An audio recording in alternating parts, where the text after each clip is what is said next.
Hello my lovely viewers, কথা না বাড়িয়ে চলুন তাহলে শুরু করা যাক। এখানে হাফ কাপ চিনি গুঁড়া পোলাওর চাল নিয়েছি। এটাকে কয়েকবার পানি দিয়ে ধুয়ে তারপর আধা ঘন্টার মতো সেই পানিতে ভিজিয়ে রাখবো। এই তো ধুয়ে নিলাম কয়েকবার ধোয়ার পর। এখন এটাকে আমি আধা ঘন্টার মতো ভিজিয়ে রাখবো এই পানিতে। যে পাত্রতে আমি পায়েসটা রান্না করব সেই পাত্রতে এখন আমি নিয়ে নিচ্ছি 1 লিটার তরল দুধ, এবং অবশ্যই দুধটা ফুল ফ্যাট মিল্ক হতে হবে, তাহলে আপনার পায়েসটা খেতে আরও মজার হবে। তালের পিউরি হাফ কাপ মতো, এটাকে ঘন করে জাল দিয়ে নিয়েছি। কিছু আস্ত গরম মশলা, একটা তেজপাতা, একটা দারচিনি এবং একটা এলাচ। দুধটা চুলায় বসিয়ে প্রথমে আস্ত গরম মশলাগুলো দিয়ে দিচ্ছি। আমি একটু চিড়ে দিচ্ছি সবগুলোই। এখন ভালোভাবে একটু নেড়ে চেড়ে দিচ্ছি।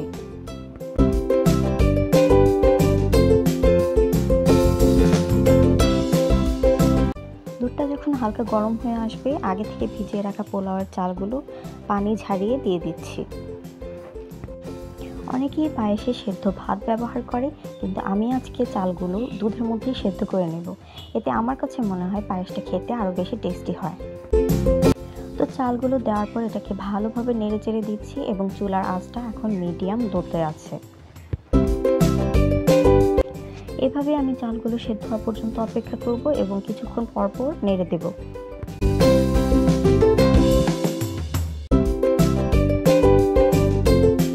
যখন দুধটা এভাবে ফুটে আসবে তখন চুলার আঁচটা একদম লোতে করে দিয়ে কন্টিনিউয়াস নাড়তে হবে। নাড়া কিন্তু বন্ধ করা যাবে না, এবং চালটা এই নাড়ার মধ্যেই সেদ্ধ হবে। নাড়তে নাড়তে আমাদের চালটাও সেদ্ধ হয়ে যাবে এবং দুধটাও ঘন হয়ে আসবে। এই যে দেখেন, আমাদের চালটা এখন অনেকখানি সেদ্ধ হয়ে গেছে। তো এখন আমরা এই চালগুলোকে আধা ভাঙা করে নেব। সেই জন্য আমি এখানে ডাল ঘুটনি ব্যবহার করছি। ডাল ঘুটনি দিয়ে জোরে জোরে প্রেস করে আমরা ভাতগুলোকে ভেঙে নেব। ঘুটনিটাকে সাবধানে প্রেস করে ভাতগুলোকে ভেঙে নেবেন, আবার এমন যেন না হয় যে পাত্রটা উল্টে যাচ্ছে। ভাতগুলোকে আধা ভাঙা করে দিয়ে দিচ্ছি কয়েকটা কিশমিশ। আপনারা আপনাদের স্বাদ মতো কিশমিশ দিয়ে নেবেন।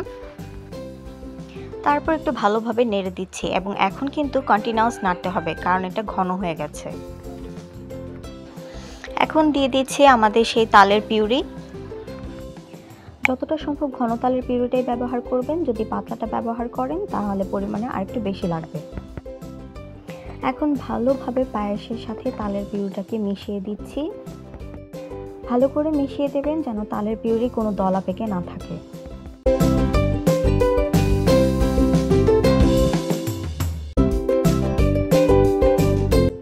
নাড়তে নাড়তে আমাদের পায়েসের কনসিস্টেন্সিটা যখন এইরকম হয়ে আসবে তখন আমরা এতে অ্যাড করে দেব চিনি, এবং এখানে আমি চিনি অ্যাড করছি হাফ কাপ মতো। আপনারা আপনাদের পছন্দ অনুযায়ী চিনির পরিমাণটা বাড়িয়ে কমিয়ে নিতে পারেন।